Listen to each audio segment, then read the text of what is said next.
My book, The Spirit of Work, Timeless Wisdom, Current Realities, is now published.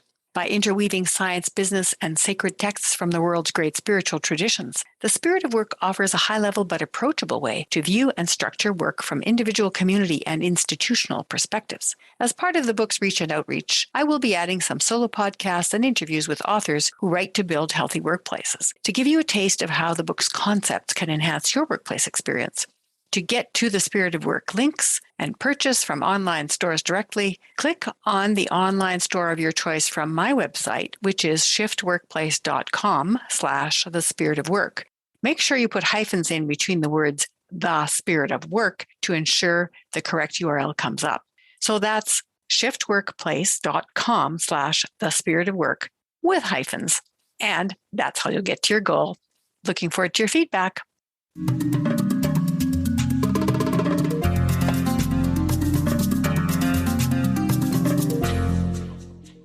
Hello, Culture and Leadership Connections listeners. I am really, really honored to present to you today Dr. Dele Ola. He is the director of the Technology Access Center for Aerospace and Manufacturing at Red River College Polytechnic and the award-winning author of Be a Change Agent, Leadership in a Time of Exponential Change. He's the publisher of the Prowezz Leadership Newsletter, a change leader and an accomplished professional engineer. His passions include corporate leadership, personal growth, skills development, and technological innovation. Dr. Ola started his leadership journey with Accenture, which is a global Fortune 500 company, before earning his Doctor of Philosophy in Mechanical and Manufacturing Engineering from the University of Manitoba, eventually transitioning to applied research in aerospace and manufacturing at Red River College Polytechnic. After many significant contributions, he became director of the Technology Access Center for Aerospace and Manufacturing, serving as a major contributor to applied research leadership. Dr. Ola has held many leadership positions and served on the board of several prominent organizations, won the 2016 Research Excellence Bravo Award, and his book, Be a Change Agent, won the business category of the 2021 Next Generation Indie Book Awards. He's an active leader in innovation and applied research and continues to lead change in his work. His vision is to develop change agents to challenge the status quo, take charge of the future, and evolve into what they are meant to be in life.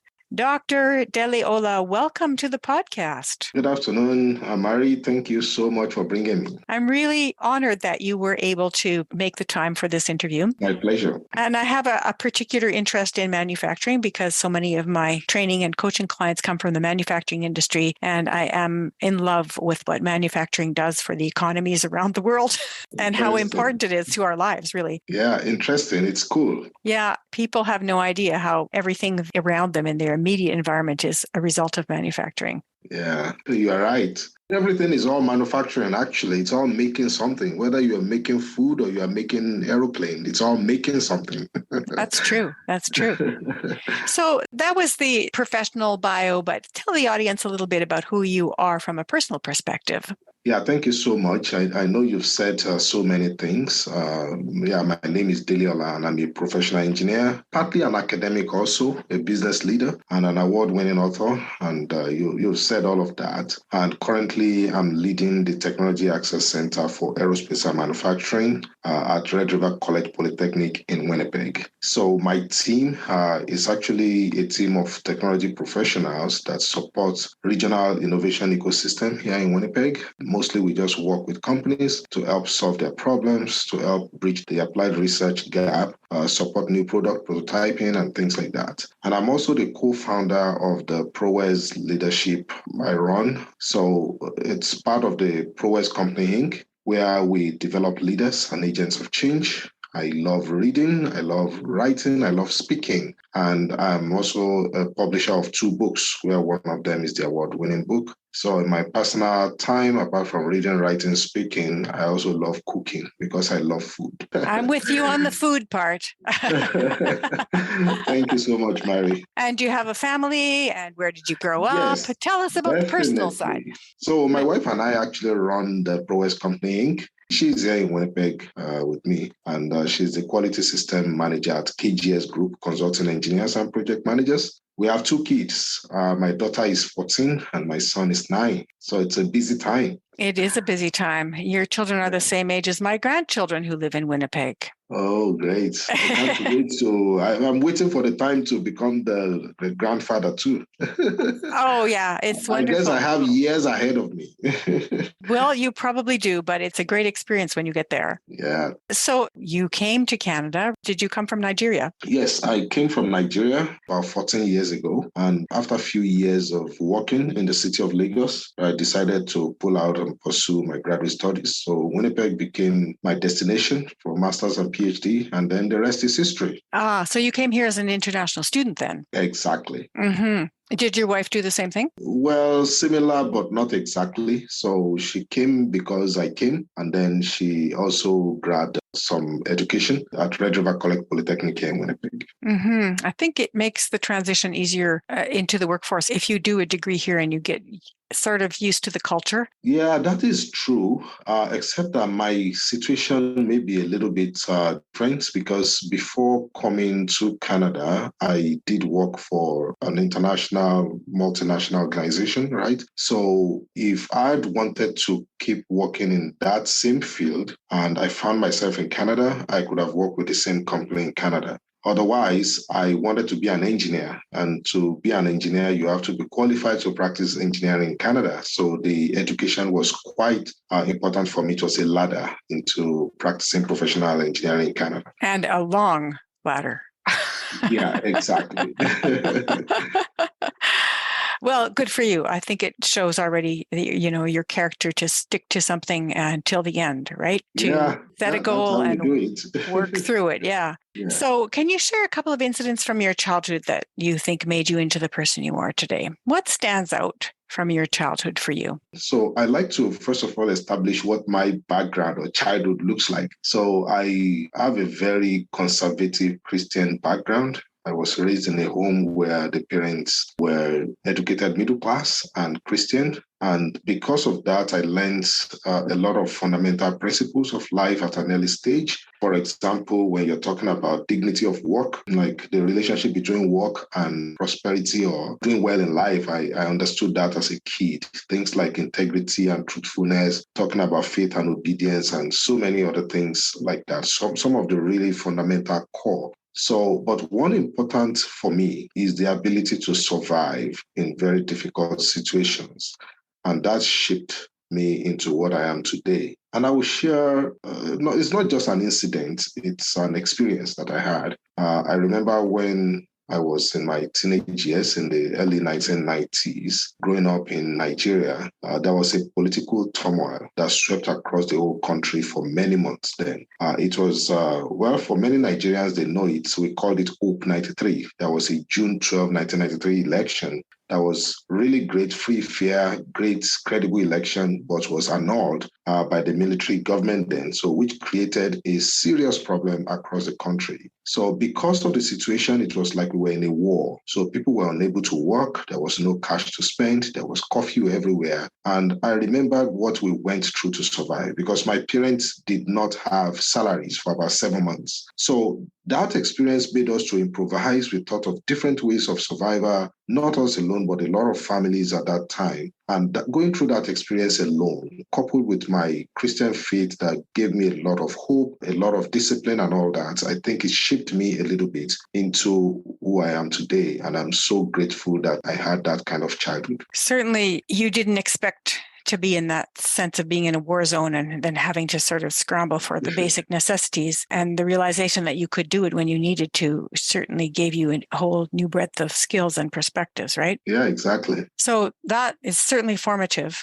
Any specific incident that stands out as being particularly memorable for you? Yeah, so I talked about that. So that kind of carried me through my life. Like I was mentioning about my family, it was an educated middle class. When I was in the university back in Nigeria, then I went to Obafemi Awolowo University in Ile-Ife. It was quite a rigorous program that I went through. And going through that 4 or 5 years of university required a lot of resilience. So I saw a lot of people drop out of school, like you would find in many places. But that resilience that was already built in me kind of helped me to survive. Even when I did not have enough resources to live the way I would have wanted. There were times when things were short, like you didn't have everything that you needed. So that's one I could remember very well. But being able to survive, even when you don't have everything you need, I think it's quite important. And also having that hope that, things are going to get better. Right. So I think that kept me going. I have a lot of hope. And even till now, it doesn't matter if I fail, like, say, 500 times, I will still get up and try again because I know there is always light at the end of the tunnel. So growing up in that environment where some people had a lot, some people had none, some people had a little, but I was part of those that had somewhat kind of in the middle, and it required a lot of courage to survive. So my university days was quite an example where I needed to just keep being hopeful that, I will finish this degree and I will get out there and I will do well for myself, right?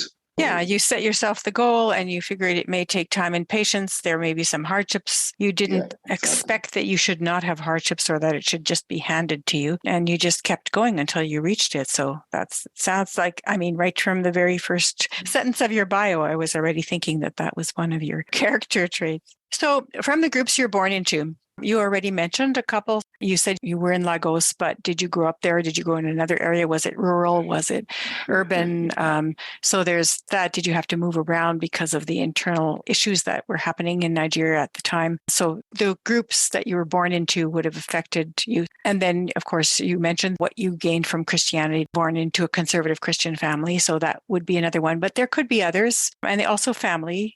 Right. And family lineage often has an influence on people. So what were some of those influences when you reflect back on them, those groups that you were born into that you think have shaped you? So I just needed to clarify also that the incident of 1993 that I talked about lasted for only a short period of time before things kind of returned back to normal. So it wasn't like something that extended forever. However, like you said, there were lots of influences as I grew up.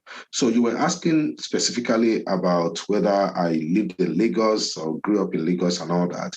So I grew up in the city of Ibadan. Ibadan is like 120 kilometers from Lagos, more inland. And it's a city, I would say maybe the population is about 5 million now, maybe 3 million then. I'm not sure exactly how many people were in Ibadan, but it was one of the oldest cities in Africa. I could tell you that because Ibadan had the first skyscraper in the whole of West Africa. And that was a 24-story cocoa house in Ibadan. So you could imagine, although times have changed since then now. So again, Ibadan is part of Yoruba land. So there are like maybe 6-7 states within the Yoruba land.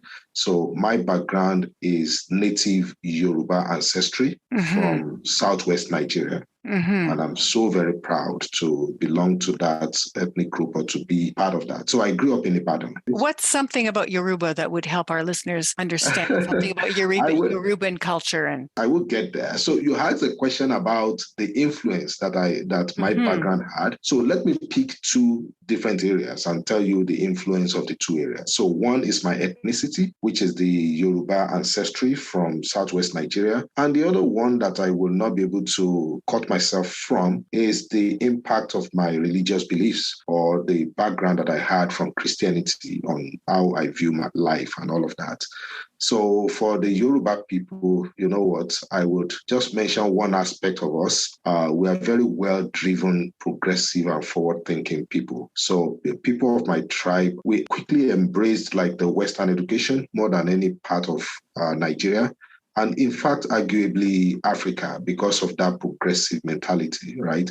So we have our own local culture, a culture of respect, a culture of hard work that I believe that I inherited. And I'm also trying to pass to my children too, trying to tell them a little bit about our culture. So we are people that have methods of doing things. So we have methods of doing everything, marriage or worship or everything is all methodic. And we are very progressive and forward-thinking people. So coming from that background really shaped me a lot. And talking about religion, so it's not really about the religion, but the Christian faith and the values that were exemplified by the father figure that we have in the Christian faith, who is Jesus Christ. So, for example, even in my leadership journey now, that I'm more in the secular, in the business world, we teach about servant leadership, for example. But the first real example of servant leadership that we found is in the person of Jesus Christ, who said that whoever wants to be the lead should be the servant of all, right? So it taught us a lot about being faithful in something that is little so that we'll be given much, right? So there are so many aspects of that Christian faith that shaped my view about leadership.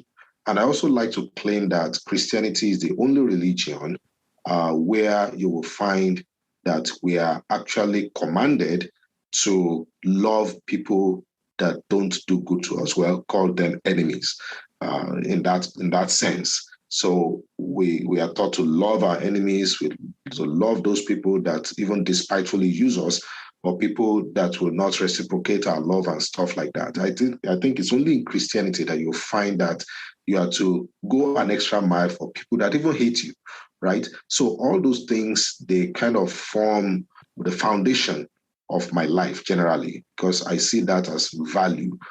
Being able to be compassionate to other people, being gracious to people, and all of that. And coupled with that hardworking, forward-thinking, progressive background from the Yoruba culture that I grew up in, I think they kind of influenced the way I see myself and the way I do my things. Well, that was a very articulate self-reflection. Not that many people are able to reflect back on their lives with that degree of depth. And so I really appreciated that. Yeah, it's great. When you think back, that's when you think, well, these are where my roots are, and it helps you to move forward and to not be scared of new horizons, I think. But if you think back and stay back, then there's no new horizons. But if you're only looking at new horizons, you feel rootless. So I think you show a nice example of roots and being open to new horizons at the same time. Now, of course, you moved to Canada, but I'm sure there are other things that happened in moving into engineering, moving into manufacturing, moving into academic work, business leadership. All of those are different groups. And then there you have other hobbies, and those introduce you to other groups. And you would have been introduced to other ethnicities, other nationalities. And so from those groups that you chose to belong to or associate with, what would you say has rubbed off and become a part of who you are now? Yeah, that's an interesting question. And I actually belong to many groups because my experience is very wide. I would say it's wide because I've dabbled into so many things over the years. But I see myself more from the position of an influencer rather than just being shaped by the practices of the groups that I belong to. And I will try to explain that very carefully. So one thing that I'm committed to now and for the rest of my life is to make sure that I'm responsible for constructing my own experience, my own style, my own leadership, and the outcomes of my life. And I want to base that on knowledge. So if you understand what I'm saying very well, so there are times when we were young, when we're still kind of growing, that we don't know too much about the world. So in that sense, we kind of take on different forms of what we are exposed to, right? But it gets to a time when we begin to become ourselves and we are able to choose where we really want to go. So the fact that I belong to certain groups doesn't mean that I get shaped by that group necessarily, but I see myself more from the influencer perspective. So I wouldn't say that I've adopted any aspects of cultures like that, but I've learned through my experiences associating with the groups. I'm going to challenge you on that. If you think of yourself as only being an influencer and never as being influenced, you are vulnerable to being driven by influences that you're unaware of. It's also a way for people to justify unconscious bias. Yes, so you are partly right. So what I do with the groups is I take on my hat of learning. So it's mostly learning. But I want a specific example. I'll give you an example. So I had next door neighbors who were East Indian when I was a student in my first program. And they spoke to me about what their values were and what mattered to them and how their family worked. And they shared different dishes with me and taught me how to cook some of the things that they knew how to cook. And I still cook some of those dishes. And I learned the whole family structure and how to respect a family from them, because I grew up in a nuclear family. So those things I have taken on, not 100%, because you'd never adopt another culture, but you can take on pieces of it. So I've taken those things on, and they have made me a better person as a result. And at first it was unconscious, but then it became conscious. It became intentional. So if you are only just giving to other people and never taking anything on or controlling everything that's around you, then you're missing out on a really big, important part of the diversity of the human experience. Yes. So, Marie, you mentioned one key word there. You said learn. So it's about the learning, not so. That's why I said I need to explain properly so that you understand my point. So the key point there is that everyone is responsible for constructing the outcomes of their lives when they are mature. So the fact that I belong to a group doesn't mean that I take on the form and the shape of the group. I can learn from them, just like your friend who is from East India. You could be exposed to the food and stuff and still not be influenced by it. But what do you get by doing that? You get to learn about them, you get to learn what they eat, you get to learn their culture, so that when you are responding to them or when you are relating with them, you are relating with them from the position of knowledge and awareness, right? So that's exactly what I mean. So I have, for example, I have a lot of friends that smoke. That doesn't mean that I would begin to take on that culture because I'm old enough not to be influenced by that, right? So that's exactly what I'm saying. So I see myself more as a contributor to what is going on around me because I want to be selfless. I want to dish out what I have, and at the same time, learning from other people. So that's exactly what I'm saying. So, for example, I belong among like many intellectuals now, and because of that, I've learned to conduct research. So learning to conduct research became a process for me, right? Because I wanted to take that on as a person. So I don't want to be misunderstood by saying that I see myself more as an influencer. I'm an influencer, but I would not just adopt the shape or form of a group because I belong there. And I belong to so many groups. So I can't be every time. Right? No, and you wouldn't want to be, because that would be very disorienting. I think the research is a good example, because when you learn to research, it becomes part of who you are and how you think. And it's a useful tool. So in any cultural experience, there's always something you can take away from it. Even with your friends who smoke, something that's really useful about smokers is that they take regular breaks. They take regular breaks to feed their addiction. But most people don't take regular breaks, which is very unhealthy. And so something I would adopt from smoker culture would be to take regular breaks. And Mary, you know what? I can give you another very close example. So because of the nature of my work, sometimes I'm on trips or I'm at meetings where we had dinners or we had bars and stuff like that. Majority of my colleagues drink alcohol, and I would not exempt myself from those meetings because very important things are discussed even at the bar. So I would go to the bar with them, but I will order for ginger ale and I would tell them to put it on the rock, if you know what that means. So I would say, just give me that glass of ginger ale. So others are drinking whatever, and I'm comfortable sitting there and drinking my ginger ale, right? So the fact that I'm at the bar almost regularly with friends and colleagues doesn't mean that I will begin to drink, right? Because I can make a choice on where I want to go and what I want to do. I think it's an example of moral leadership that we were talking about, because you're acting out of integrity. So you're thinking, what do I want to choose that works with me and my values and that suits how I want to be known and what my legacy will be? And then you make your choices from there. Yeah, exactly. So I'm basically saying that, it is true that people will be influenced by their association. I'm a believer in that also. But the reality is that if you can construct how you are influenced also, because you are self-aware. So anyone with emotional intelligence would understand that you are in charge. Nobody makes anyone do anything.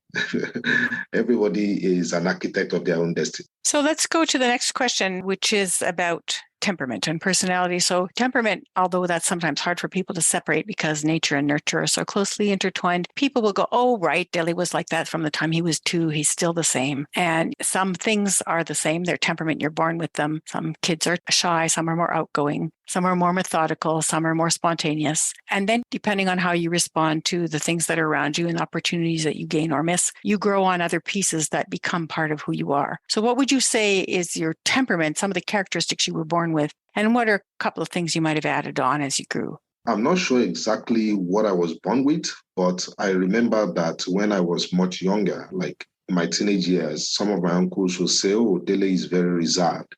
He's a very reserved person.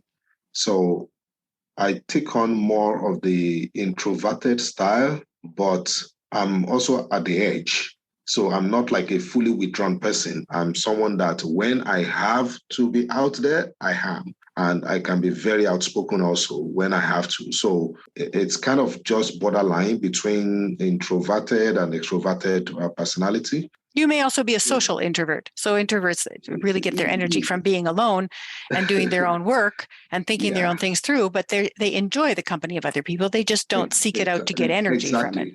Yeah, I think you are describing it a little better than I am right now. So, I'm not like the one that is always kind of out there, always loud and,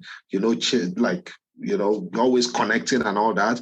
But when I have to do the connecting, I also don't have any problem with that. I don't take backseat at any time. I'm always in front and I'm very vocal, except that I'm a little bit reserved in the sense that if I don't have to do that, then I don't have to do it. So that's kind of the personality. But you also talked about, the temperament, the personality, and the way I see things and all that. So I'm someone that had a lot of opportunities in my life, and at least that's how I see life, from optimism rather than pessimism. So that doesn't mean that I don't have all my negative experience, but I've had lots of opportunities. So even though I'm not sure what I'm born with, I have discovered many things about myself. So for example, I tend to thrive more in an environment that is knowledge-based. I've definitely understood that about myself. So if you want to get me a little bit uncomfortable, put me in an environment where everything is all emotional, everything is all political, everything is all who you know, and all those kind of things, then I will be pissed off a little bit. I like things to kind of follow methods and process. I like things to be reasonable, and I like things to be fair. So I kind of understood that about myself. And I also know that I'm naturally inclined to having people cooperate with me. So not because I join them, or I'm not a political person in that sense, but I personally know that people generally give me a bit of respect and people gravitate towards me because of that. So I don't know what I exude that helps to do that, but I know that I have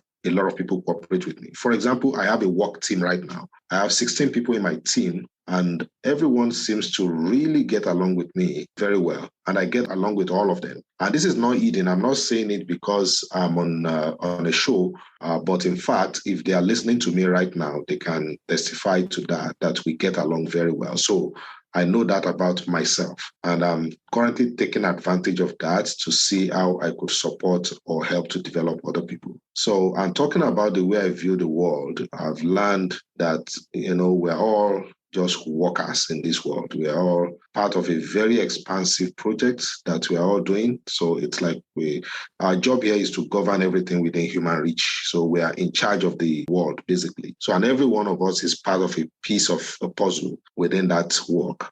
So again, that's the way I see the world. So I'm here to just contribute my quota while other people are there to contribute their quota too. So you see yourself as being a collaborative person, but you like to be in charge and you like the structure of the environment around you to be predictable. Not really being in charge, but I see myself more like working with other people. So everyone has a place that they occupy. And if everyone will do their part, then everything will come together very nicely. If they fit into a structure, that you like the structure, it sounds to me. Yeah, I like things to be not fully structured in that way, because when you say structure, sometimes people can take it on the other side and say, oh, this person is just like a monotonous. No, I don't mean rigid. Really, I just mean you like the structure. I like structure too. So for example, if we have work to do, Mary, together, I want to know, so when are we starting? When are we finishing? Yeah, me too. What is in between, right? So I like things to be systematic. I like things to be clear. So, and that's the way I live my life. That's the way I think things should be, because you see, when things are done systematically, you can measure the outcome. You can see how it pans out, and I want things to be fair and to be based on merit also. So, and that's why when I was talking about things that are too emotional or too political, in the sense of being political. Like sometimes I don't like when justice is aborted, for example, just for any other reason. I think my sense of justice is that justice has to be justice. So what is justice just? So we can't explain it away. So it's just the worldview that I share. Right. Your worldview comes as the result of your own cultural background. So can you think about a time when you felt that you experienced a cultural shock or a cognitive dissonance that made you realize that the way you see things is not the way other people see things? Yeah. So cultural shock, I won't say that it's exactly a shock, but I would say an eye-opening moment or a light bulb moment. So I have a background from growing up in Nigeria, maybe the first 3 decades of my life there or something of that nature.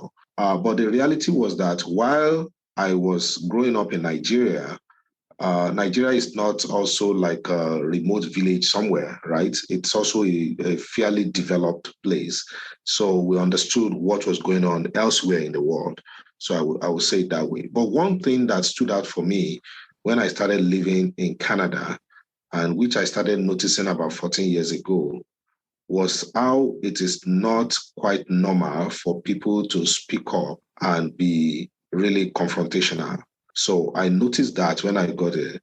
And when I also have almost an empirical way to to testify to what I'm saying, because I was teaching a group a while ago. I was teaching about leadership, and I was presenting my Veritas concept, which was part of my first book. So I did a poll. And in the result of the poll, I saw that a lot of people in the audience wanted to develop their audacity, like their ability to be bold and to be able to speak up and to be able to confront things and to be able to. So I noticed that that's kind of how it is. But from my childhood and the culture that I grew up with, you are able to question norms and face people, face facts, be direct, right?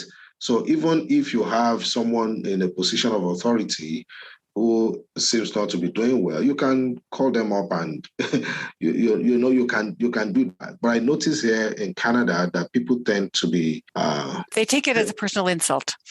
Yeah. No. Because no, what I mean, so when Nigerians tend to be more direct and more confrontational, and they don't ruin the relationship by being confrontational. They're just working on an idea. But Canadians don't get that. They go, "Oh, this person doesn't like me," but it's not about liking you. No. So get me right. So this is not about who is right or who is wrong. It's just the style, right? So every culture, every society has a norm, right? And I work with a lot of people now, and I'm able to navigate these things very well with a lot of respect. So, and you have to respect people's space. Okay, I will give you an example of what I'm saying. So I've seen managers who have non-performing employees, and they will find it very difficult to engage in a conversation with the person. That's because Canadians are very risk avoidant. It's a cultural tendency. Well, I don't also want to generalize it like that. But there's a difference between cultural norms and cultural stereotypes. A cultural norm is a tendency, but it doesn't mean everybody does it. A cultural norm is something that if you see it, you go, right, that sounds like they're either close to that cultural norm or they're far away on one other side. But a stereotype is when you proactively insist that the group is all like that. I want to make sure you understand that I'm not making a stereotype. I'm saying making a cultural norm generalization. Yeah, so I'm not generalizing this, but it's in many cases of what I've seen. So the tendency to be direct is not as prominent. So when I got here and I saw that it was a light bulb moment that, okay, so I also need to understand how to work this out. So it's not every time that you can be direct. So because you have to study where you are and understand how things work before you do it. And again, it's been 14 years in Canada, and I can almost tell you that I noticed that. Again, if you are not coming from a culture that is very different from that, it may be difficult to see. It's like you said, unconscious bias, right? So sometimes things are a certain way, but we just can't see it. When people don't understand the cultural influence of something, they take it as personal. So as soon as they have a better cultural understanding, they suspend judgment and say, what do I need to understand here? Yeah. And again, you know what? I've got a lot of people from my background that have told me that they've been in situations where people take them to be too loud or too confrontational even, something like that.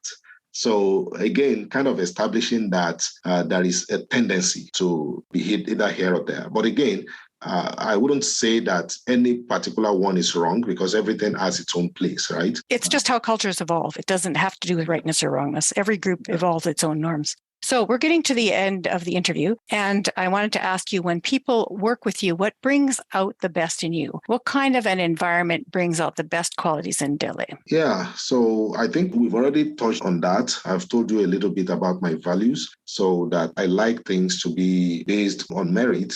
I like things to be fair. So if you put me in an environment where hard work is rewarded, where there is reward for competence, I think I'm going to thrive very well there. When there is appreciation for contribution, appreciation for knowledge, appreciation for people's effort, I think I'm going to thrive there. But if you put me in a situation where you need to, I don't really know how to put this, but it's survival of the fittest. Like everybody steps on everybody rides on everybody to do stuff. I think I would probably not, that would not be a fit for me. I like things to be open. I like people to be honest.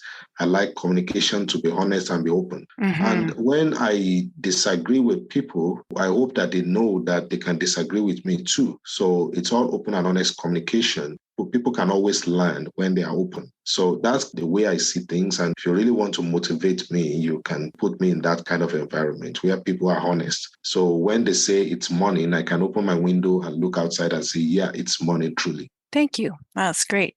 So here's your soapbox moment. Is there something you'd like to promote? Yeah, well, not so much of promotion. Our company, the Prowezz Company, Inc., we are partnering with American Society for Quality to deliver trainings in Canada. So the first training we are offering is the Quality 101, ASQ Quality 101 that will take off this summer. So you can contact us for details. Prowezz Leadership. We're on LinkedIn. So if you just look for Prowezz Leadership, Prowezz is Prowezz Leadership. We're on LinkedIn. So you can visit our page and access our resources through my website, deleola.com. And I have 2 amazing books, Be a Change Agent and Pursuit of Personal Leadership. Great. So we'll put those into the show notes. And Dele Ola is spelled exactly like it sounds, DELE and then OLA. And he already spelled out Prowezz. We'll put those in the show notes so that you can look them up if you would like to get in touch with him and take advantage of this training, which sounds like a really great idea because that's certainly something that we always need. Is there anything else you'd like to say before we close? I just want to say thank you, Mary, for bringing me. It's a great honor and it's my pleasure. I see it as a privilege to be on your podcast. So thank you very much for that. Well, it's been an honor and a privilege for me too. So it's a mutual admiration club here.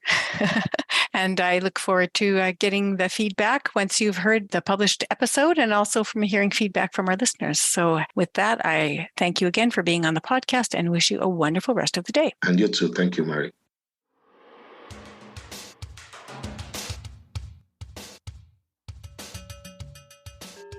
Dele Ola is a man of determination, grit, and vision. Faced with some childhood survival challenges during a time of turmoil in Nigeria and later in college, helped him deepen his focus on the end goal while maintaining an attitude of hope and remaining patient until he achieved his desire. Dr. Ola's focus and patience are only matched by his drive to achieve, as evidenced by his many academic, business, research, and authorship accomplishments. I hope you enjoyed this episode and that you will share it widely, rate it, and help us reach our goal of 1,000 downloads per episode. Thank you for listening, and may culture and leadership connections continue to guide and inspire your day. Hey, podcast listeners, help us reach our goal of 1,000 downloads per episode by going to followthepodcast.com/culture and leadership. That's followthepodcast.com/culture and leadership. If you type that into your browser and you use the and sign, not the word and, culture and leadership, it will automatically adjust to your phone. And then you can follow and rate. So followthepodcast.com/culture and leadership. Thanks in advance for following and for reviewing.